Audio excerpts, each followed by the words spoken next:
जी कैफेट आज के लेक्चर का आगाज करते हैं। लेक्चर नंबर आज हमारा 72 और आज का lecture conceptual point of view से बहुत ही अहम। कल के लेक्चर में अगर आप कहें ना मुझसे सर ये जो सारे आपने पढ़ाया हमने याद कर लिया, लेकिन केस स्टडी के लिए हमें वो बताइए कंसेप्ट कौन सा अहम है, तो मैं कहूंगा नेगेटिव कन्फर्मेशन की 4 कंडीशंस कल के लेक्चर में केस स्टडी के पॉइंट ऑफ व्यू से इंतहाई अहम। अगर आप कहें सर आज के लेक्चर में केस स्टडी के पॉइंट ऑफ व्यू से बताइए क्या चीज अहम है, एग्जाम पॉइंट से पूरा लेक्चर ठीक है, ये आज का केस स्टडी के पॉइंट ऑफ व्यू से बहुत अहम। इसीलिए मैंने फैसला किया कि ज्यादा से ज्यादा टाइम लेक्चर्स को देंगे और होम असाइनमेंट हम इंशाल्लाह कल डिस्कस करेंगे। हाँ अच्छा, ये आज की होम असाइनमेंट में क्वेश्चन ज्यादा है, बिल्कुल मैं ये मानता हूँ। मैं नॉर्मली इतनी ज्यादा असाइनमेंट देता नहीं। हाँ नहीं सारे करें जरूर, लेकिन अभी इसकी ड्यू डेट कल भी नहीं, परसों भी नहीं, मंडे को 3 दिन मिल गए आपको।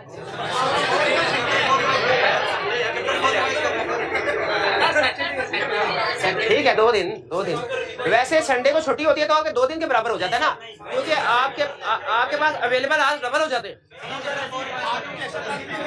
ठीक है चलो फिर चलो ठीक है मंडे को कर रहिएगा। मंडे को आपने असाइनमेंट करके आनी है। केस स्टडी डिस्कस करेंगे हम कल के लेक्चर में, और आपकी उसमें ये इसके भी कुछ क्वेश्चन मैं सेलेक्ट करूंगा। एग्जाम पॉइंट ऑफ व्यू से मैं 2-3 क्वेश्चन ऐसे सेलेक्ट करूंगा कि उनमें मैक्सिमम कंसेप्ट्स हमारी रिवाइज हो जाए। कल के लेक्चर में उनको डिस्कस करेंगे, फिर बाकी के क्वेश्चन आपकी होम असाइनमेंट आपने रिटन फॉर्म में मंडे को चेक करवानी है, वो मैं चेक करूंगा। और अगर क्या रे भाई मुझे बोलने दीजिए।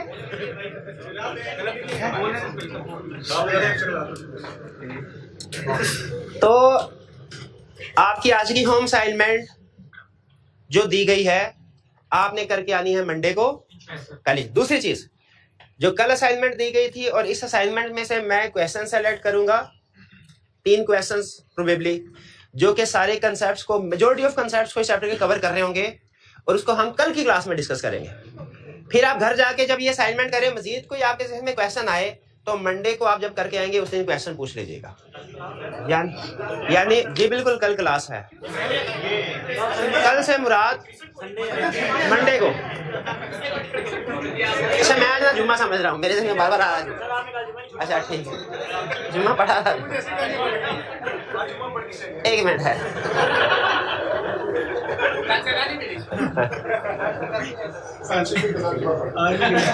तो ठहरे मैं फिर से कंसेप्ट बताने की कोशिश करूं। आपकी होम असाइनमेंट आपने परसों यानी मंडे को अटेम्प्ट करके आनी है, और परसों ही इसके 3 क्वेश्चंस कंप्रीहेंसिव मैं डिस्कस करूंगा, और बाकी के क्वेश्चंस में आपके जो इश्यूज होंगे हम उनको डिस्कस करेंगे। मैं खुद से सारे क्वेश्चन डिस्कस नहीं करूंगा, 3 करूंगा सेलेक्ट करके जिनमें मैक्सिमम रिवीजन हो रही होगी कंसेप्ट की। बाकी किसी भी क्वेश्चन में इशू आया तो आपने पूछना। यहाँ तक इसमें कोई गलती तो नहीं है जो मैंने बोला? अब ठीक चलेगा सही। अब चलिए प्रीवियस लेक्चर में से कोई क्वेश्चन है तो पूछ लीजिए। जी बिल्कुल। बैंक कंफर्मेशन में एडिशनल इन्फॉर्मेशन रटा लगाइए बस। ये रटे वाला लर्निंग ऑब्जेक्टिव 7 रटे वाला पॉइंट है, कंसेप्ट है, रटा लगाया गया। उसमें खास तौर पे जो लेटर ऑफ क्रेडिट है ये नहीं स्टूडेंट को समझ आता, लेटर ऑफ गारंटी थोड़ा सा समझ आ जाता होता है। इसके अलावा 1-2 और चीजें भी है normal student. Letter of credit लिखा हुआ कि नहीं लिखा हुआ? हाँ ये तो ये सिर्फ याद करने वाली बात है। सर कल आपने ये पॉइंट करवाया था नेगेटिव कंफर्मेशन में, confirming party will not disregard, लेकिन यहाँ पे लिखा हुआ है कि ऑडिटर अवेयर नहीं होना चाहिए। हाँ सुन लें, नेगेटिव कंफर्मेशन की 4 कंडीशंस हैं। उन 4 कंडीशन का साइमल्टेनियसली चारों की चारों कंडीशन का पूरा होना जरूरी है ताकि आप नेगेटिव कंफर्मेशन सेंड कर सकें। उनमें से 4th कंडीशन पे उन्होंने क्वेश्चन पूछा। उन्होंने कहा सर आपने ये कहा था कि कंफर्मिंग पार्टी रिक्वेस्ट को डिसरिगार्ड ना करें, यही कहा था, बिल्कुल यही कहा था। उनका जब हमने पढ़ा तो लिखा हुआ था auditor is not aware of any circumstances. ठीक है, तो ये उसकी अपोजिट बात तो नहीं हो गई, ये इनका क्वेश्चन है। देखें अगर 2 सेंटेंस बोल रहा हूं, पहला sentence confirming party will not disregard request, एक, और दूसरा क्या है auditor is not aware of any circumstances that confirming party will disregard request. दोनों का मतलब एक ही है, फर्क सिर्फ यह है कि वो नॉट जो एंड में था वो पहले लगा दिया। Auditor is not aware of any circumstance, अब दोबारा नॉट नहीं लगाना, ये नहीं कहना auditor is not aware of any circumstances that confirming party will not disregard. दो नॉट तो नहीं है, देखिए सेंटेंस में एक ही नॉट है ना। इसका मतलब यही होता है कि ऑडिटर को नहीं पता, यानी ऑडिटर को ये अंडरस्टैंडिंग नहीं है कि कंफर्मिंग पार्टी डिसरिगार्ड करेगी। इसका मतलब क्या हुआ, कंफर्मिंग पार्टी डिसरिगार्ड नहीं करेगी। ठीक है, ठीक है। अब देखिए मैं समझाता हूं। एक सेंटेंस, मेरा नहीं ख्याल कि आप ठीक हैं, मेरा नहीं ख्याल कि आपकी तबीयत ठीक है। एक सेंटेंस ये है। एक दूसरा सेंटेंस भी है, मेरा ख्याल है आपकी तबीयत ठीक नहीं है। बात शाबाश, एक ही बात है। पहले वाला रॉकेट साइंस थी, सेंटेंस स्ट्रक्चर वो थोड़ा मुश्किल था। मेरा नहीं, कुछ जो ज्यादा पढ़े लिखे लोग इसी तरह बात करते हैं, मेरा नहीं ख्याल कि आपकी तबीयत ठीक है। लेकिन इजी लैंग्वेज में क्या है, मेरा ख्याल है आपकी तबीयत ठीक नहीं। तो कल मैंने आपको इजी लैंग्वेज में पढ़ा, लिखा हुआ वो थोड़ा सेंटेंस स्ट्रक्चर डिफरेंट है। Auditor is not aware of any circumstances that confirming party will disregard the request. ठीक है, हाँ पहले नहीं लगा दिया, बात वही है, बात वही है। और ये बहुत से सेंटेंसेस में ऐसे अभी भी और प्रोफेशनल लाइफ में भी आप देखेंगे, बहुत से सेंटेंस स्ट्रक्चर में इस तरह होता है कि नॉट को आगे पीछे लगाने से वो सेंटेंस मीनिंग सेम रहता है लेकिन सेंटेंस मुश्किल बन जाता है। ठीक है, बहरहाल आप कल वाला जो हमने सेंटेंस यूज किया था वो भी लिख सकते हैं अगर आपको इजी लगे। और कोई क्वेश्चन जी?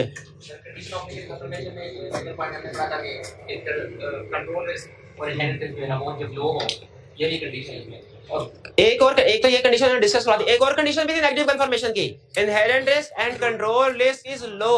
और जब कभी कंट्रोल रिस्क लो हो इसका मतलब क्या होता है, कंट्रोल स्ट्रांग है, यही मतलब होता है। तो कंट्रोल स्ट्रांग हो तो हमें क्या काम करना होता है, टेस्ट ऑफ। तो इसलिए पूरी लाइन थी, inherent risk and control risk is low and auditor has obtained evidence about operating effectiveness of control. Auditor has obtained evidence about operating effectiveness of control। इसका मतलब क्या है, auditor ने टेस्ट ऑफ कंट्रोल परफॉर्म किया, शाबाश। ठीक है जी। और भी कुछ? आगे हमने पढ़ा था कि जब कंट्रोल वीक हो तो बेचना ही नहीं है कंफर्मेशन। हाँ बिल्कुल, अगर कंट्रोल वीक है इसका मतलब है रिस्क ज्यादा है, तो नेगेटिव कंफर्मेशन नहीं भेजना, नेगेटिव कंफर्मेशन नहीं भेजना, पॉजिटिव कंफर्मेशन भेज सकते हैं। मैंने ये कंसेप्ट नहीं सिखाया कि अगर inherent risk control risk high हो ना तो कंफर्मेशन ही ना भेजो, ये नहीं सिखाया। मैंने ये सिखाया कि inherent risk control risk high हो तो नेगेटिव कंफर्मेशन ना भेजो, पॉजिटिव कंफर्मेशन तो इन एनी केस भेज सकते हैं। नेगेटिव कंफर्मेशन के लिए कंडीशंस हैं, पॉजिटिव कंफर्मेशन के लिए कंडीशंस नहीं है। स्टार्ट में जो लिखा था whether or not confirmation of any evidence, whether or not, हाँ वो तो जजमेंट है ना, वो तो जजमेंट है। वो उन चार केसेस में आप चाहें तो कंफर्मेशन को यूज ही ना करें। हाँ वो बिल्कुल, हमने वो जो 4 पॉइंट्स पढ़े थे उनमें अगर रिस्क कम हो और आप उसको मिट करना चाहें, रिस्क कम है मिट करना चाहे तो कर सकते हैं। लेकिन अगर रिस्क ज्यादा है, रिस्क ज्यादा है तो फिर कंफर्मेशन को मिट कर सकते हैं, नहीं कर सकते। वो जो लर्निंग ऑब्जेक्टिव 1 में था, ये लर्निंग ऑब्जेक्टिव 1 क्या कहता है, रिस्क ज्यादा हो तो कंफर्मेशन को मिट, और ये नेगेटिव कंफर्मेशन लर्निंग ऑब्जेक्टिव क्या कहता है, रिस्क ज्यादा हो तो नेगेटिव नहीं करनी, तो फिर कौन सी करनी है, पॉजिटिव करनी है। क्लियर हो गया? लेकिन वो जो हमने पॉइंट पढ़े थे ना कि जब कंफर्मेशन में not be used by auditor, जो लर्निंग ऑब्जेक्टिव 1 में थे, एग्जाम पॉइंट ऑफ व्यू से वो ज्यादा अहम नहीं है। याद रखिए, पूरे एजुकेशन कैरियर के लिए एक आपको टिप दे रहा हूं, अगर कहीं पे 2 कंसेप्ट आए ना और उनमें आपको कोई कंफ्लिक्ट नजर आ रहा हो कि पता नहीं ये कभी कभी, तो उसमें से जो एग्जाम पॉइंट ऑफ व्यू से ज्यादा अहम होता है ना उसको अपनी बेस बनाएं, उसको स्ट्रॉन्ग करें। दूसरा समझ आ जाए अच्छी बात, ना समझ आए उसके ऊपर ज्यादा टाइम ना लगे। तो इन दोनों पॉइंट्स में अगर आपको मेरी बात समझ आ गई तो अच्छी बात है, लेकिन अगर फर्स्ट कीजिए नहीं भी समझ आई, ठीक है, एक वो वाले 4 पॉइंट है जिसमें क्या लिखा, जब ऑडिटर कंफर्मेशन यूज ना करे, और एक बार जब नेगेटिव कंफर्मेशन। इन दोनों में से अगर किसी एक कंसेप्ट की सिलेक्शन करनी है क्योंकि समझ नहीं आ रहा, कंफ्लिक्ट है, तो किसकी करेंगे? ठीक है, छोटे कंसेप्ट की वजह से बड़ा कंसेप्ट सैक्रिफाइस नहीं करना, ठीक है, बड़े कंसेप्ट की वजह से छोटा सैक्रिफाइस किया जा सकता है अगर कभी करना पड़े, और आखिरी महीने में आपको पता है ये ट्रेड ऑफ करना पड़ता है हर स्टूडेंट के साथ, हमारे साथ भी इसी तरह। और कोई क्वेश्चन? और कोई क्वेश्चन? जी जी। क्रेडिटर के केस में स्कोप लिमिटेशन का बताऊंगा मैं, निकल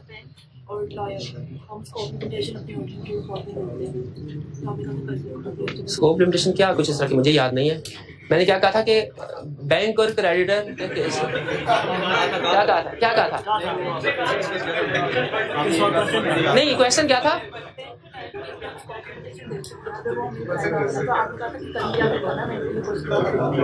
नहीं मेरे जहन से निकल गया कि बैंक, हाँ ये हमने पढ़ा हुआ है कि बैंक और लॉयर के केस में कंफर्मेशन लेटर सेंड करना लाजमी होता है। अगर इनका जवाब ना आए तो अल्टरनेटिव प्रोसीजर से बात नहीं बनती, क्योंकि जो सेंसिटिव क्रिटिकल इंफॉर्मेशन इनके पास है वो किसी जगह से नहीं मिल सकती, ठीक है। तो वो स्कोप लिमिटेशन होगी बिल्कुल। लेकिन अगर बाय डेटर्स और क्राइटर्स का जवाब नहीं आया ना, तो हम अल्टरनेटिव प्रोसीजर की तरफ जाते हैं, उसमें फिर अगर एविडेंस मिल जाए तो ओके।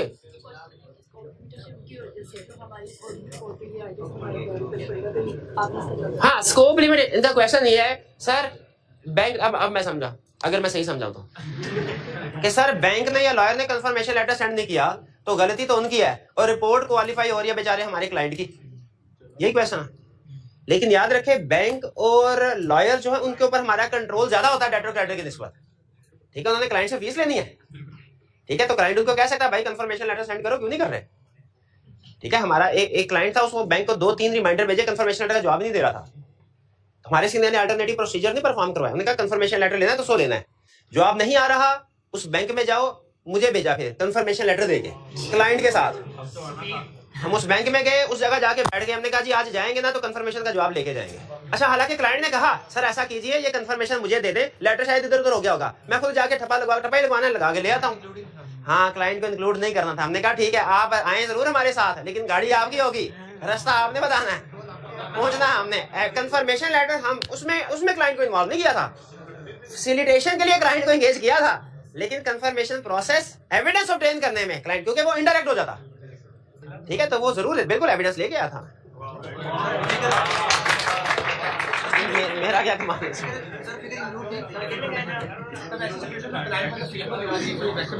अच्छा, ऐसी सिचुएशन में क्या जरूरी है कि जो कंफर्मिंग पार्टी या सीएफओ जवाब दे? नहीं, जो भी रेलिवेंट पार्टी है जिसके पास एविडेंस होगा, वो ब्रांच मैनेजर था उस केस में, वो ब्रांच मैनेजर से हमने एविडेंस लिया।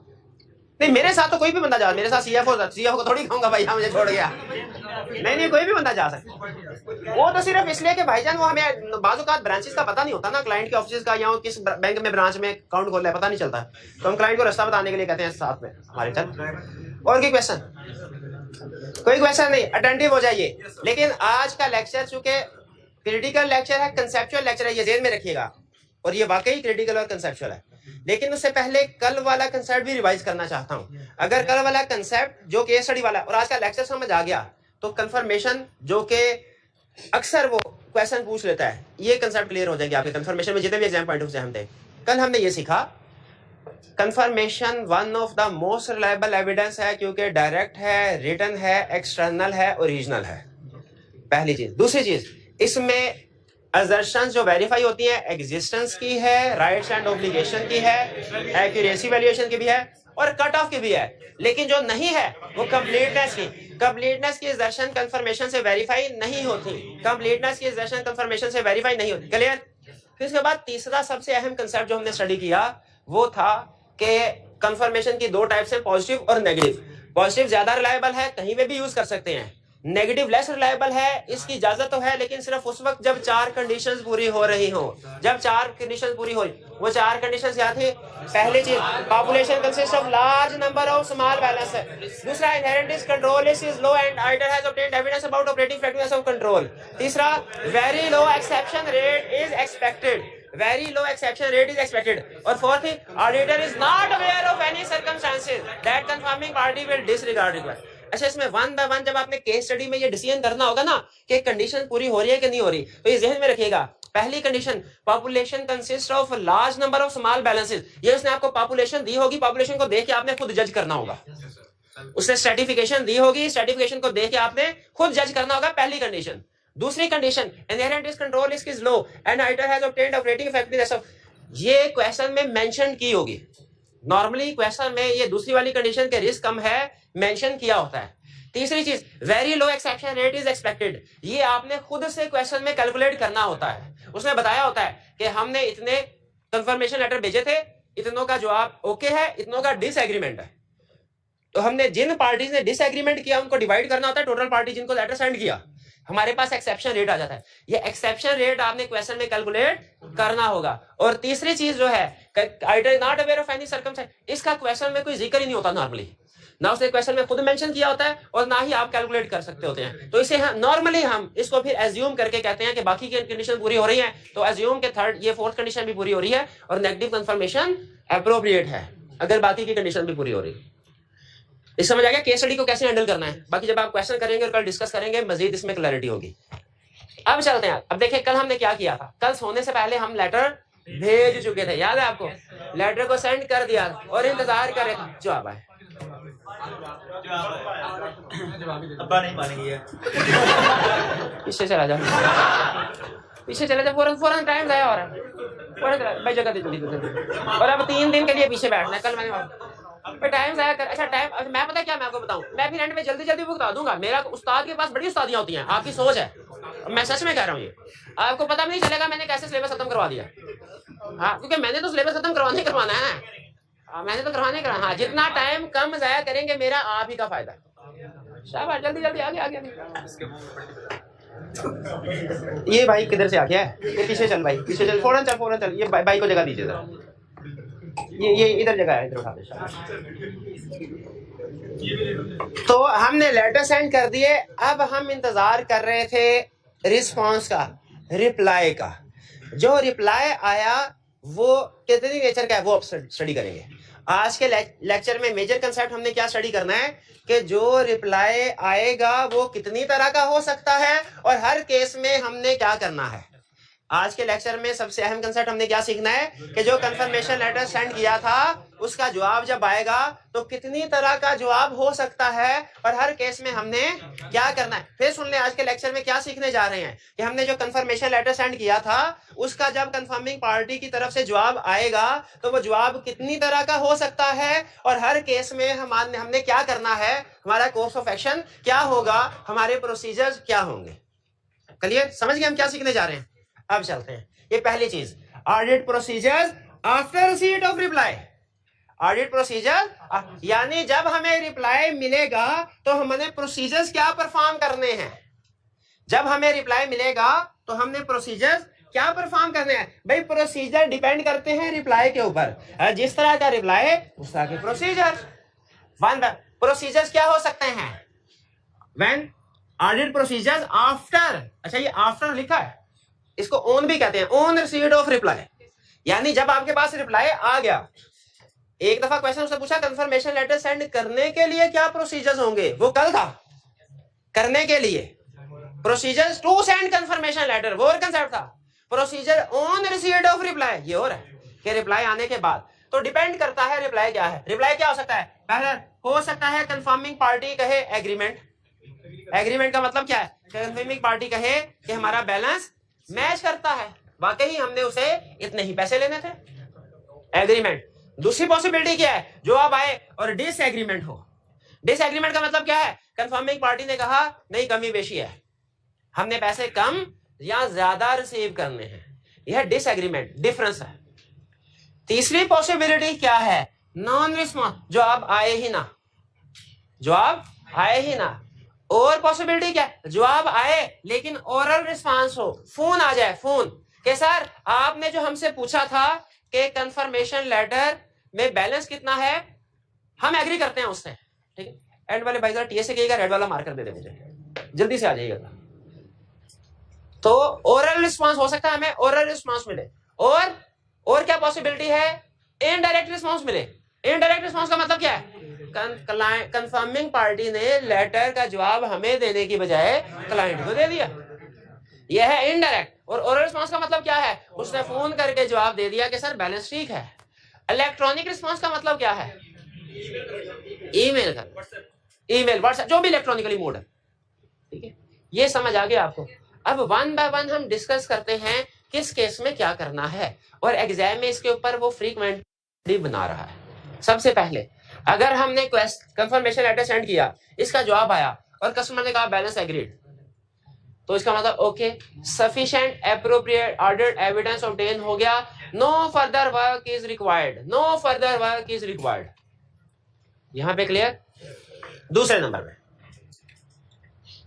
अगर जवाब आया लेकिन डिसएग्रीमेंट था, डिफरेंस था, यहां पे एग्जामिनर दो तरह के सवाल बनाता है। एक क्वेश्चन वो जिसमें जनरल स्टेटमेंट देगा कि सर आपने कंफर्मेशन लेटर सेंड किया, इसका जवाब आया और कंफर्मिंग पार्टी ने कहा डिसएग्रीमेंट है। उसने फर्दर डिसएग्रीमेंट की कोई रीजन नहीं बताई, जनरल स्टेटमेंट दी। जनरल स्टेटमेंट क्या दी? कि डिसएग्रीमेंट है। ठीक है, जनरल स्टेटमेंट क्या दे कि डिसएग्रीमेंट। अगर वो जनरल स्टेटमेंट दे हमें कि डिसएग्रीमेंट है तो हमारे प्रोसीजर भी जनरल होंगे, और अगर वो स्पेसिफिक रीजन दे दे डिसएग्रीमेंट की तो हमारे प्रोसीजर भी स्पेसिफिक टू रीजन होंगे। स्पेसिफिक टू नहीं, बात समझ आई? कंफर्मेशन लेटर सेंड किया, पहली सिचुएशन जवाब आया और उसने कहा balance agreed, okay, evidence obtain, no further work required. दूसरी सिचुएशन जवाब आया और डिफरेंस था। अगर एग्जाम में हमें सिर्फ इतना कह दे कि confirming party disagreed balance, balance confirmed by party was different from originally requested, सिर्फ इतनी बात करें, अगर रीजन ना बताए तो उसने हमें जनरल स्टेटमेंट दी कि डिसएग्रीमेंट है, हमारे प्रोसीजर भी जनरल हो गए। लेकिन अगर वो स्पेसिफिक रीजन बता दें तो हमारे प्रोसीजर स्पेसिफिक टू रीजन होंगे। जैसे अगर जनरल स्टेटमेंट देता है, उसने कहा जी डिसएग्रीमेंट था, हम कहेंगे अब क्या करना है आपने, हमने कोई और बैलेंस सेंड किया था, कंफर्मिंग पार्टी ने कोई और बैलेंस कंफर्म करवाया, डिसएग्रीमेंट है, इसमें अल्टरनेटिव प्रोसीजर नहीं है। कुछ लोग बता सकता है क्यों अल्टरनेटिव प्रोसीजर नहीं है? क्यों अल्टरनेटिव प्रोसीजर क्यों नहीं है? क्योंकि जवाब आया है, जवाब आया है। अल्टरनेटिव प्रोसीजर तब परफॉर्म करते हैं जो जवाब ना आता, जवाब है। हम क्लाइंट से कहेंगे क्लाइंट भाई इधर आओ, रिकंसिलिएशन बनाओ, तुम कहते हो 50 लाख लेना है, वो कहते हैं 40 लाख देना है, रिकंसिलिएशन बनाओ। और हम इस रिकंसिलिएशन में देखेंगे कि ये डिफरेंस जो है किस वजह से है। क्या ये टाइमिंग डिफरेंस है, यानी cash in transit good in transit है? क्या ये टाइमिंग डिफरेंस है? क्या ये मिस स्टेटमेंट है कंफर्मिंग पार्टी के रिकॉर्ड में, या कि मिस स्टेटमेंट है हमारे क्लाइंट के रिकॉर्ड में? देखिए डिफरेंस जो है ना, डिफरेंस इसको हमने हमेशा फर्दर इन्वेस्टिगेट करना होता है। डिफरेंस है, आप कभी भी इस नतीजे पे नहीं पहुंच सकते कि ये पार्टी गलत है। हो सकता है पार्टी ए के रिकॉर्ड में गलती हो सकता है पार्टी बी के रिकॉर्ड में गलती हो। अगर हम क्लाइंट ने सेंड किया 50 लाख, उधर से जवाब आया नहीं 40 लाख देने हैं मैंने, क्या इसका ये मतलब है क्लाइंट गलत है? नहीं, वो भी तो जो कंफर्मिंग पार्टी, वो भी तो उधर फरिश्ते थोड़ी बैठे काउंटिंग कर रहे हैं, उनसे भी तो गलती हो सकती है। और हो सकता है दोनों ठीक हो, ये कोई टाइमिंग डिफरेंस हो, cash in transit good in transit. अगर इन्होंने 10 लाख की चीजें भेजी और वो इन ट्रांजिट है, तो इस केस में इनका 50 लाख बैलेंस है, ये भी ठीक है, और कंफर्मिंग पार्टी का 40 लाख बैलेंस है, वो भी ठीक है। तो हमने देखना है, रिकंसिलिएशन बनवानी है क्लाइंट से, और देखना है रिकंसिलिएशन में डिफरेंस जिस चीज की वजह से था वो टाइमिंग डिफरेंस है या मिस स्टेटमेंट है, या कि हमारे क्लाइंट के रिकॉर्ड में मिस स्टेटमेंट है। टाइमिंग डिफरेंस है तो कुछ नहीं करना, सिर्फ चेक करना है, कंफर्म कर लेना, बाकी cash in transit good in transit है कि नहीं ये तो कंफर्म करेंगे ना। मिस स्टेटमेंट कंफर्मिंग पार्टी के रिकॉर्ड में है, फिर भी कुछ नहीं करना, वो जाने उसका ऑडिटर जाने। मिस स्टेटमेंट हमारे क्लाइंट के रिकॉर्ड में अगर ये साबित हो जाए, फिर एडजस्टमेंट करनी है। ठीक है, हम पार्टी का देखिए, अगर हमारा क्लाइंट ठीक है तो उसका मतलब है मिस स्टेटमेंट कंफर्मिंग पार्टी के रिकॉर्ड में, पार्टी में। हाँ, रिकंसिलिएशन में समझ वो हम देखें, इसमें भी टाइमिंग डिफरेंस या मिस स्टेटमेंट पार्टी के रिकॉर्ड में भी हम इतने को इन्वेस्टिगेशन या फर्दर इंक्वायरी करते हैं कि हमें पता चल जाए ये बात ठीक है, ठीक है। लेकिन अगर मिस स्टेटमेंट क्लाइंट के, तो उसको करेक्ट करना पड़ेगा। इस बात से तो आप एग्री करते हैं ना कि जब कभी डिफरेंस होगा, तीनों में से कोई भी पॉसिबिलिटी हो सकती है, आपने एग्जाम में तीनों लिखनी है, ठीक है। और अगर आपको पता चले कि मिस स्टेटमेंट है क्लाइंट के रिकॉर्ड में, तो आपका, और ये मिस स्टेटमेंट किसी वीकनेस इंटरनल कंट्रोल की वजह से है, आपका रिस्क बढ़ गया, या इंडिकेशन ऑफ फ्रॉड, अगर इंटेंशनल मिस स्टेटमेंट थी तो इंडिकेशन ऑफ फ्रॉड भी है। अब इसी को मैं एक्सप्लेन कर रहा हूं स्पेसिफिक एग्जांपल के साथ। फर्ज कीजिए क्वेश्चन में उसने कहा आपने कुछ कंफर्मेशन लेटर सेंड किया, उनका जवाब एक एक करके मैं आपके साथ शेयर करता हूं, आप बताएंगे कि इसमें क्या प्रोसीजर परफॉर्म करने हैं। पहले केस में उसने कहा, आपने कहा 50 लाख बैलेंस, जवाब आया हमने तो 40 लाख देने हैं, और आगे कह रहा है कि we have received goods worth ₹10 lakh on 2 January. Confirming party ने क्या जवाब, रीजन भी बताई कि हाँ हमारा बैलेंस एज ऑन 31 दिसंबर कितना है, 40 लाख, लेकिन हमने 2 तारीख को 10 लाख की चीजें बताइए, क्या इंडिकेशन है? हाँ, पहली लाइन एग्जाम में ये लिखेंगे कि this appears to be timing difference that is goods in transit. लेकिन प्रोसीजर यहाँ पे खत्म। अब उसने स्पेसिफिक इवेंट बताया ना, आपने उसको वेरीफाई करने के स्पेसिफिक से आपने कहना है हम चेक करेंगे क्या चीज, शाबाश, GDN good dispatch note check करेंगे, और गुड डिस्पैच नोट में भी सबसे अहम चीज डेट ऑफ शिपमेंट देखेंगे। अगर डेट ऑफ शिपमेंट 31, अब गौर से सोच के जवाब दीजिएगा, अगर शिपमेंट की डेट 31 दिसंबर या उससे पहले वाली है तो मिस स्टेटमेंट नहीं है, और अगर मिस स्टेटमेंट की जो शिपमेंट की डेट 1 जनवरी की है फिर मिस स्टेटमेंट किसके रिकॉर्ड में? हमारे क्लाइंट के रिकॉर्ड में, क्योंकि ये ट्रांजैक्शन रिकॉर्ड होनी चाहिए थी 1 जनवरी को, क्लाइंट ने 31 दिसंबर को रिकॉर्ड कर ली, जिसकी वजह से बैलेंस ज्यादा हो गया। अच्छा, आप खुद मुझे बताइए, ये मिस स्टेटमेंट है, क्या इसका मतलब ये भी नहीं है ये कट ऑफ एरर है? क्या इसका मतलब ये भी नहीं है controls over sales are weak, controls over shipment of goods are weak? ये भी मतलब इसका बनता है ना? बिल्कुल। और अगर आपको पता चले कि जानबूझ के और भी बहुत सी ट्रांजैक्शन को अर्ली रिकॉर्ड किया हुआ है, तो ये इसको फ्रॉड। क्लियर हुआ? तो एग्जाम में आपने ध्यान से देखना है, कंफर्मेशन लेटर सेंड किया तो इसके जवाब में वह क्या कह रहा है? वो हमें जनरल स्टेटमेंट दे रहा है कि बैलेंस डिसएग्रीमेंट है, बताओ क्या करना है, या कि स्पेसिफिक रीजन बता रहा है। अगर जनरल आंसर, जनरल स्टेटमेंट दे रहा है कि डिफरेंस है, डिसएग्रीमेंट है, रीजनिंग नहीं दे रहा किस वजह से है, हमारे प्रोसीजर भी जनरल होंगे। लेकिन अगर वो स्पेसिफिक रीजनिंग बता रहा है तो याद रखें हमारा जनरल रूल है, क्वेश्चन के अंदर जो वकूआ हुआ उसने बता दिया ना, हमने उसके प्रोसीजर उसको जरूर बताने हैं। सब्सटेंटिव प्रोसीजर में भी यही सीखा है कि सब्सटेंटिव प्रोसीजर में जो वकूआ उसने बता दिया, हमने उसके सब्सटेंटिव प्रोसीजर को बताने हैं। तो जब कंफर्मेशन लेटर का जवाब आएगा हमारे पास और उसमें हमें उसने कोई रीजन बता दी, तो बताइए क्या हम उसके भी प्रोसीजर बताएं कि ना बताएं? बताएंगे। अच्छा, अगर आप मुझे इजाजत दें, एक छोटी सी एक्सरसाइज कर लें 10 मिनट की, जिसमें मैं आपको जो पॉसिबिलिटीज है, जो जवाब आ सकता है वो आपसे पूछूं, लेकिन आपने वादा करना है अपनी जजमेंट की बेस पे आंसर देंगे, देख के नहीं आंसर देना होगा। ये छोड़ी, इसमें आपके सब्सटेंटिव प्रोसीजर्स की भी प्रैक्टिस होगी, चैप्टर 10 की। तो सर स्टूडेंट कहते हैं सर क्वेश्चन पढ़ के समझ नहीं आती क्या प्रोसीजर, एरिया पकड़ लेते हैं हम किस किस एरिया में प्रोसीजर, वो प्रैक्टिस से पता चलेगा। जैसे जैसे क्वेश्चन की प्रैक्टिस करते जाएंगे वैसे वैसे आपको अंदाजा होता जाएगा इस सिचुएशन में ये प्रोसीजर परफॉर्म करने, इस सिचुएशन में ये करना है। ठीक है, फायर का केस आएगा इंश्योरेंस का, तो अब आप पहले नहीं पता था, लेकिन अब आपको पता है ना इंश्योरेंस का एग्रीमेंट पढ़ना है, पहले नहीं पता था लेकिन अब हमें पता चल गया। ठीक है, तो इसी तरह किस एरिया में क्या प्रोसीजर, किस केस में प्रोसीजर, ये प्रैक्टिस है। अभी और प्रैक्टिस करते हैं। ये है जी 186।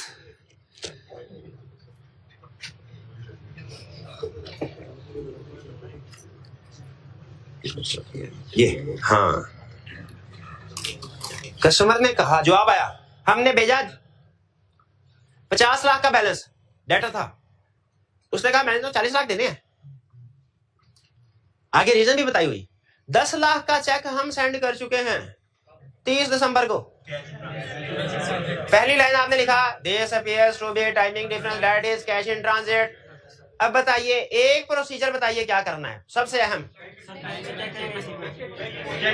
बैंक स्टेटमेंट या चेक रिसीव होने की डेट चेक करें। बैंक स्टेटमेंट भी छोड़े, हो सकता है 10 दिन बाद डिपॉजिट करवाया हो, रिसीट ऑफ चेक की डेट देखें, हमारे क्लाइंट को रिसीव कब हुआ। अब सोच के जवाब देना है, अगर क्लाइंट को रिसीव हुआ ये 31 दिसंबर को, फिर मिस स्टेटमेंट, क्योंकि 31 दिसंबर को इसे रिकॉर्ड कर लेना चाहिए था, रिकॉर्ड कर लेता बैलेंस कम होता, टैली हो जाता, इसने नहीं किया, इसका मतलब है ये मिस स्टेटमेंट है। करेक्ट तो करवाएंगे लेकिन साथ में एक और चीज लिखेंगे, क्या? Control over receipt of cash are weak, control over receipt of cash are weak. और अगर आपको लगे इंटेंशनली रिकॉर्ड नहीं किया, इसका फ्रॉड भी इंक्रीज। और अगर आपने डेट ऑफ चेक देखा, रिसीविंग की डेट है 1 जनवरी की, फिर मिस स्टेटमेंट नहीं है, क्योंकि जाहिर है 31 दिसंबर को चेक मिला ही नहीं तो रिकॉर्ड ही नहीं करना था, बैलेंस तो ज्यादा ही होगा। ठीक है, फिर ये मिस स्टेटमेंट नहीं, फिर ये क्या है? अगली एग्जांपल उसने कहा क्या पोस्ट डेटेड कभी नहीं पूछेगा मेरे भाई, इधर नहीं पूछेगा नहीं, वो लॉ का कंसेप्ट है, वर्ल्ड का कंसेप्ट नहीं है। अच्छा आगे चलें, आपको जवाब आया, उसने कहा और हमने तो 6 महीने पहले का ही चेक भेज दिया हुआ है, हमने 6 महीने से पहले का ही चेक भेज दिया।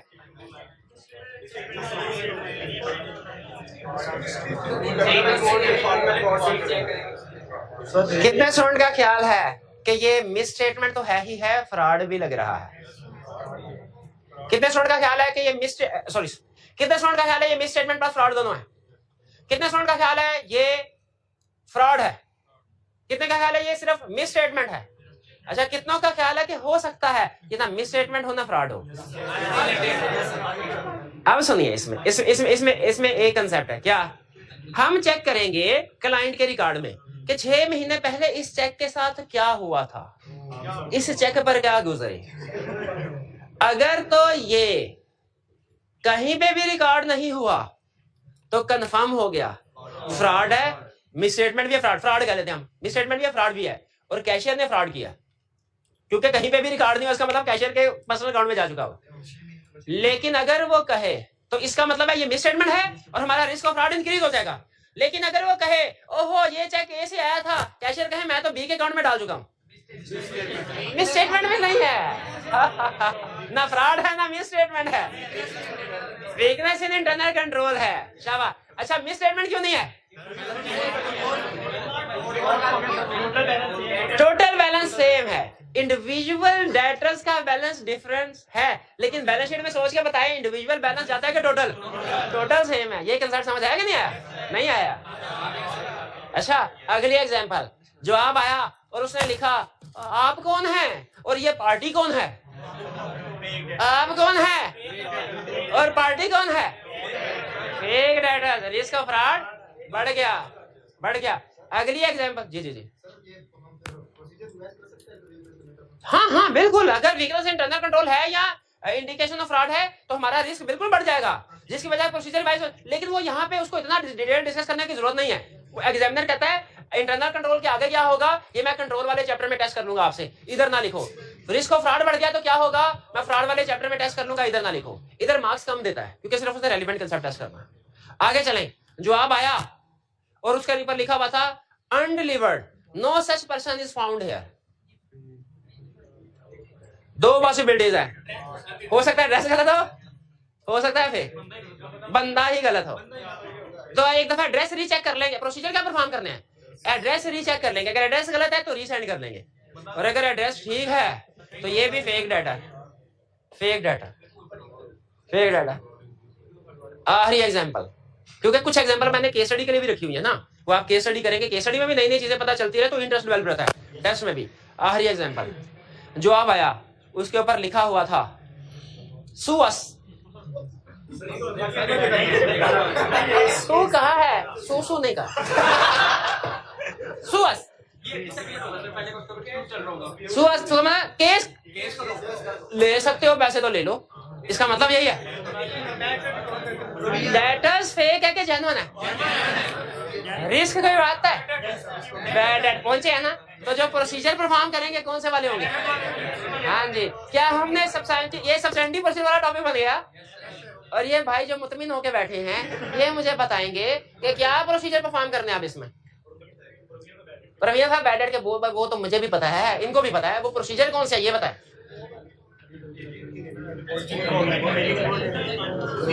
कलेक्शन हुई कि नहीं, डिस्प्यूट चल रहा है, उसकी सपोर्टिंग डॉक्यूमेंट चेक कर लेंगे, गुड डिस्पैच नोट वगैरह देखेंगे, बाकी उनको डिलीवर हुआ कि नहीं हुआ, केस की नेचर देखेंगे। फिर अगर मेजर डेटर है तो लॉयर का ओपिनियन भी ले लेंगे कि भाई अब तो केस होगा इसके खिलाफ, सू तो फिर सू ही सही, तो इसमें हमारे रिकवरी का चांसेस कितना है, ये चीजें देख लेनी चाहिए कि नहीं करनी। क्लियर होगी ये बात? अच्छा अगर जवाब आता और लिखा होता, जवाब आता और लिखा होता भाईजान ये चीजें हैं तो सही, अच्छा गौर से सुनिएगा, आप अक्लमंद को इशारा काफी होता है, मैं इशारा दूंगा। उसने कहा चीजें हमारे पास हैं तो सही लेकिन अभी बिकी नहीं है, जब बिकेगी तो आपको पैसे भिजवा देंगे, सेल ऑन कंसाइनमेंट। क्योंकि अगर वो हमें क्यों बता रहे हैं चीजें बिकी नहीं है, क्योंकि हाँ जी इसका मतलब है sale on turn basis. Sales को रिवर्स, दो काम करने हैं, और यस इन्वेंट्री को रिवर्स, सेल को रिवर्स करना है और इन्वेंट्री को इंक्लूड करना है, इन्वेंट्री को इंक्लूड करना है। एक क्वेश्चन में उसने कहा, जवाब क्या आया कि हमने कोई पैसा नहीं देना, ये तो इन्वेंट्री ही खराब थी हमने वापस कर दिया, हमने 3 तारीख को वापस कर दिया, 3 जनवरी को हमने ये इन्वेंट्री वापस, क्यों खराब थी इन्वेंट्री। पहला सवाल मेरा, अब वो कंसेप्ट आपके यूज हो रहे हैं जो पहले आपको कंफ्यूज करते थे, adjusting non adjusting, adjusting event है कि नॉन एडजस्टिंग। क्या बात, रिटर्न। अब इसमें 2 काम करने हैं बल्कि 3 करने हैं। पहला काम सेल को रिवर्स करना है, एग्रीड। दूसरा काम इन्वेंट्री को इंक्लूड करना है स्टॉक में, एग्रीड। शाबाश। तीसरा काम एनआरबी पे रिकॉर्ड का, ये अब हाँ शाबाश। अब सब्सटेंटिव प्रोसीजर आपके फिट हुए हैं, थोड़े थोड़े, लेकिन जितनी ज्यादा आगे प्रैक्टिस करते जाएंगे ना आप, उतनी एक्सपर्टीज आपकी बढ़ती जाएंगी। कुछ चीजें ऐसी हैं सिर्फ प्रैक्टिस से जाते हैं। ये सब्सटेंटिव प्रोसीजर नहीं समझ आई, दोबारा एक्सप्लेन कर देते हैं, कोई मसला नहीं। पहली एग्जांपल पहली एग्जांपल, हमने कंफर्मेशन लेटर सेंड किया और जवाब आया चीजें भी नहीं बिकी। इससे हमने कहा ओहो ये क्यों बताया, लगता है क्लाइंट ने कंसाइनमेंट बेसिस पे, रिटर्न बेसिस पे चीजें उसको भिजवाई हुई हैं, अप्रूवल बेसिस भी कहते हैं। हम कहेंगे ये तो स्टॉक क्लाइंट का होगा, कंफर्म करके क्लाइंट से सेल को रिवर्स करेंगे। अच्छा कैसे पता चला कि सेल क्लाइंट ने रिकॉर्ड कर दी हुई है? हाँ सेल रिकॉर्ड किया तो डेटर है ना, सेल को रिवर्स कर देंगे, स्टॉक इन्वेंट्री को इंक्लूड कर देंगे स्टॉक में, लेकिन उसको एनआरवी में नहीं रिकॉर्ड करना। अभी मैंने कहा था वो दूसरी स्टोरी थी, वो दूसरा डेटर था, वो ये वाला डेटर नहीं था, वो डेटर बी था। ठीक है, ये वो चीजें उसी के पास है, कंसाइनमेंट वाला केस। अब आया डिफेक्टिव इन्वेंट्री वाला। अब डेटर ने जवाब दिया, उसने कहा मैंने तो कोई पैसा नहीं देना, ये चीजें खराब थी, मैंने ऑर्डर जरूर की थी, खराब थी, 3 तारीख को मैंने वापस कर दी। अब वही सेल इधर भी रिवर्स होगी, स्टॉक इधर भी ऐड होगा, क्योंकि डिफेक्टिव इन्वेंट्री है, उसको एनआरवी पे रिकॉर्ड कर। और अगर मैन्युफैक्चरिंग फॉल्ट है, इम्पेयरमेंट फिक्स है, लेकिन आप क्वेश्चन के मार्क्स देख के अंदाजा लगाइएगा, अगर मार्क्स ज्यादा हुए फिर इम्पेयरमेंट की तरफ जाना है, वरना इन्वेंट्री में ही डिस्कस करके इसको इधर ही खत्म कर दें, निपटा दें। भाई डिसएग्रीमेंट समझ आ गया। सबसे अहम चीज आपको क्या बताई, देखना है रीजन स्पेसिफाई की है कि नहीं की। अगर रीजन स्पेसिफाई की होना तो आपने स्पेसिफिक रीजन बताया, अगर स्पेसिफिक रीजन पे आपने जनरल प्रोसीजर बता दिए, कोई नंबर नहीं देगा, कोई नंबर नहीं देगा। ठीक है, एग्रीमेंट हो गया, क्या करना है क्लियर, डिसएग्रीमेंट है, क्या करना है क्लियर। जवाब आया ही नहीं, बताइए। अगर नेगेटिव कंफर्मेशन सेंड की और इसका जवाब आया ही नहीं, हाँ तो कुछ नहीं करना, नेगेटिव कंफर्मेशन का तो जवाब आता ही नहीं। और अगर पॉजिटिव कंफर्मेशन है और उसका जवाब नहीं आया, अल्टरनेटिव प्रोसीजर परफॉर्म कर। इसका मतलब है हमने ये तो देखना, हमने टाइप ऑफ कंफर्मेशन भी देखना है, हमने पार्टी भी देखनी है। नॉन रिस्पांस के केस में हमने टाइप ऑफ कंफर्मेशन, बल्कि किसी भी केस में, केस स्टडी जब भी आए, आपने टाइप ऑफ कंफर्मेशन भी देखना है, पार्टी भी देखनी है। टाइप ऑफ कंफर्मेशन से क्या मुराद, पॉजिटिव के नेगेटिव, प्रोसीजर बदल जाते हैं। पार्टी से क्या मुराद, डेटर है कि क्रेडिटर है कि बैंक है कि लॉयर है, इसमें भी प्रोसीजर बदल जाते हैं। जैसे अगर बैंक और लॉयर है, जवाब नहीं आया, प्रोसीजर क्या करना है, दोबारा एविडेंस लेना ही लेना है। कंफर्मेशन जवाब आना नहीं मिलता तो नो अल्टरनेटिव, स्कोप लिमिटेशन। ठीक है, लेकिन अगर डेटर को कंफर्मेशन लेटर सेंड किया और इसका जवाब नहीं आया, अल्टरनेटिव प्रोसीजर, यानी अल्टरनेटिव प्रोसीजर। अब ये भी वही सब्सटेंटिव प्रोसीजर, वही कंसेप्ट दोबारा आ गया। क्या करते थे कंफर्म करने के लिए डेटर, आपने मुझे बताना है क्या ये सारे प्रोसीजर डेटर्स वाले में नहीं पढ़ चुके थे हम, इसीलिए पढ़े थे क्योंकि आई आपने रटे वाला क्वेश्चन नहीं पूछना था, केस स्टडी, इसकी केस स्टडी में फिट करना था एग्जांपल। अब देखें डेटर का जवाब नहीं आया, हमने कंफर्म करना है डेटर है कि नहीं है। पहला अकाउंट स्टेटमेंट देख ले, ये अकाउंट स्टेटमेंट क्या होती है, हमें कंफर्मेशन लेटर सेंड नहीं किया, हम ऑडिटर, डेटर ने कंफर्मेशन लेटर सेंड नहीं किया, लेकिन जो हमारा क्लाइंट है इसका मंथली अकाउंट स्टेटमेंट होती है कि नहीं। चैप्टर 3 में एक एग्जाम टिप में बताया था ना, अकाउंट इसलिए बताया था, इधर आके लिंक करवाना। अच्छा, हालांकि कंफर्मेशन ज्यादा रिलायबल है, अकाउंट स्टेटमेंट लेस रिलायबल, लेकिन अब कंफर्मेशन नहीं मिली तो कुछ ना कुछ तो गुजारा करना ही है ना।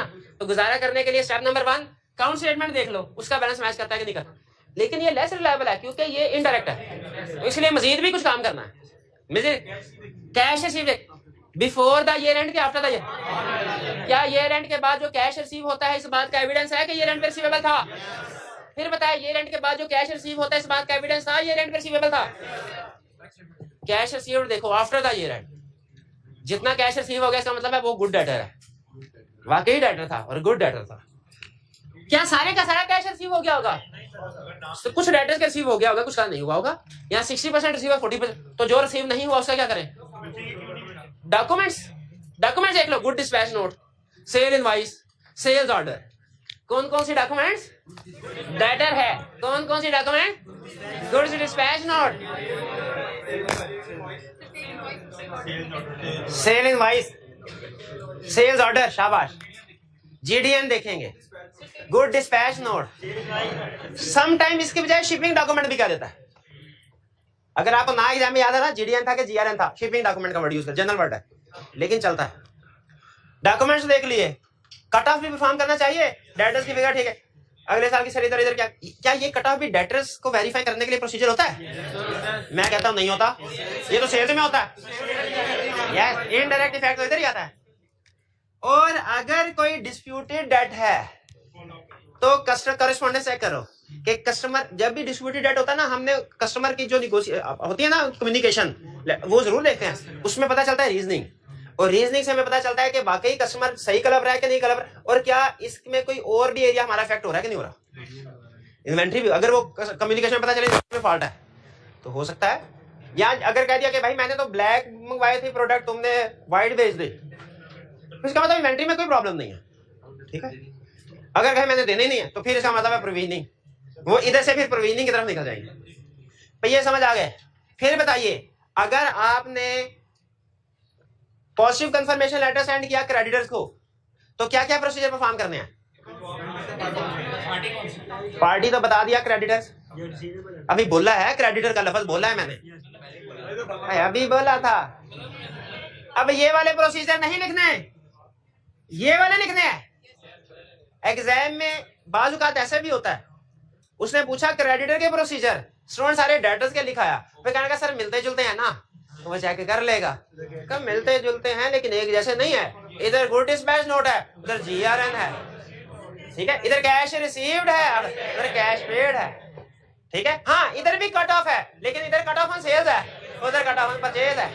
हाँ, एक नंबर मिल जाएगा तुम्हें, क्या अकाउंट स्टेटमेंट का, अकाउंट स्टेटमेंट इधर भी अकाउंट स्टेटमेंट। लेकिन याद रखें, एग्जाम में केस स्टडी सॉल्व करते हुए ध्यान से देखना है क्या इंफॉर्मेशन कौन सी है, कंफर्मेशन कौन सी है, पॉजिटिव के नेगेटिव, और पार्टी कौन सी है, डेटर, क्रेडिटर, बैंक के लॉयर, इसमें घुमाएगा। भैया क्लियर हो गया? आगे चलते हैं। ओरल रिस्पॉन्स, इसमें डॉक्यूमेंट्स किसमें? पेबल्स में। मेरा भाई बताएगा पेबल में document, good received note, purchase invoice, supplier invoice, shipping document नहीं, purchase order, purchase order. Correspondence इधर नहीं होती क्योंकि इधर प्रोविजन फॉर बैड डेट होती है, इधर प्रोविजन फॉर बैड क्रेडिटर नहीं होती। कभी क्या होती है? नहीं होती, बैड क्रेडिटर नहीं होती, बैड डेटर होती है ना। तो कॉरेस्पॉन्डेंस चेक करने का मकसद क्या होता है कि डिस्प्यूटेड अमाउंट है तो वो पता चल जाए, क्योंकि प्रोविजनिंग रिकॉर्ड कर सके।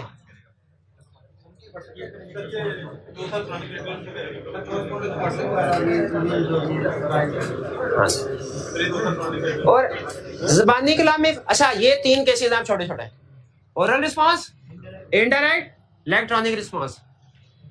3 में से 2 कंफर्मेशन नहीं है, 1 कंफर्मेशन है।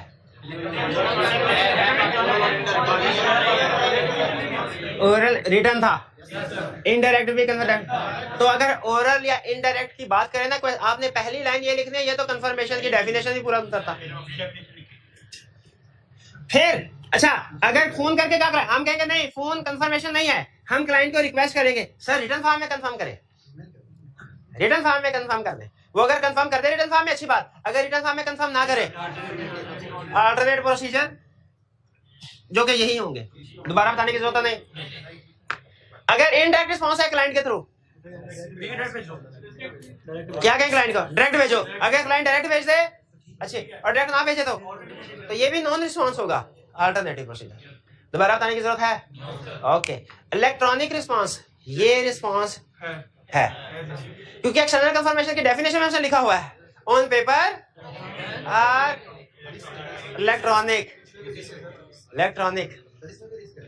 लेकिन इसमें भी रिस्क है कि मैसेज किसकी तरफ से आया है, कंफर्मेशन लेटर किसकी तरफ से आया है, कंफर्मेशन लेटर किसकी तरफ से आया है, सोर्स को कंफर्म करेंगे। आपको ईमेल आती होगी ना, आपका यूके में लॉटरी निकली, आपका 2 मिलियन पाउंड का इनाम है, रिसीव करने के लिए पहुंच जाए। कभी जाते हैं रिसीव करने के लिए? नहीं जाते हैं। हाँ, बेंजी वाला आता है, सवा वाला भी आता होगा। ये भी याद रखे, इसमें चूंकि जो मैसेज है इलेक्ट्रॉनिक मैसेज में हमेशा एक रिस्क होता है कि जो सोर्स है ऑथेंटिक है कि नहीं ये कंफर्म करना होता है। आपको एक ईमेल आए, उसमें लिखा आई कैप का प्रेसिडेंट हूं, आपका सर्टिफिकेट ऑफ मेरिट है, कैसे कंफर्म करेंगे? सबसे पहले देखेंगे कि ईमेल किसकी तरफ से आई है। president@ificap.org.pk की तरफ से आई है कि president@hotmail.com की तरफ से आई है। ये है कम्युनिकेशन प्रोसेस। अपना चेहरा देख लें, चेहरा देख लेंगे कंफर्म हो जाएगा हमारे लिए। कम्युनिकेशन प्रोसेस कंट्रोल देखेंगे ना भैया, क्लियर हो गया? ये है मैक्सिमम रिस्पॉन्सेज जो कि केस स्टडी में वो पूछ सकता है। मैंने कोशिश की है कि सारे के सारे आपके साथ डिस्कस कर दूं, कुछ समझ आई। अभी समझ मजीद जब ये केस स्टडीज करेंगे। याद रखें, जब तक अपने हाथ से केस स्टडी ना करें, कंफर्म नहीं होता कि हम सही सीख रहे हैं कि नहीं सीख रहे हैं। मैंने शायद पहले दिन कहा था, ऑडिट पढ़ने से नहीं करने से आएगा, केस स्टडीज करने से। आगे चलते हैं।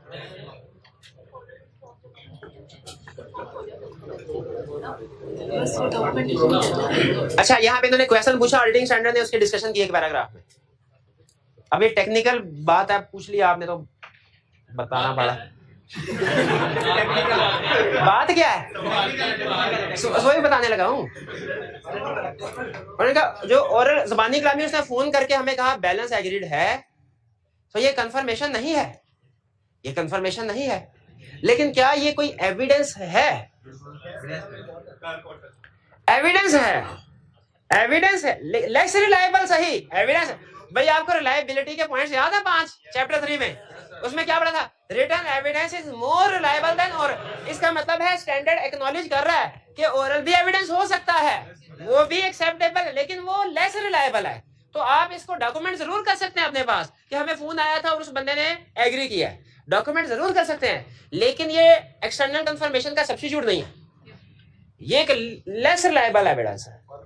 ठीक है, बाद में मुकर सकता है, इसीलिए इसको एज एविडेंस आप डॉक्यूमेंट जरूर कर लें, जरूर लिख लें, कोई हर्ज नहीं है, लेकिन ये कंफर्मेशन का सब्स्टिट्यूट नहीं है। उसके लिए आपको रिक्वेस्ट करनी पड़ेगी, और अगर आ जाए, ठीक नहीं आता तो फिर अल्टरनेटिव प्रोसीजर। अब चलते हैं।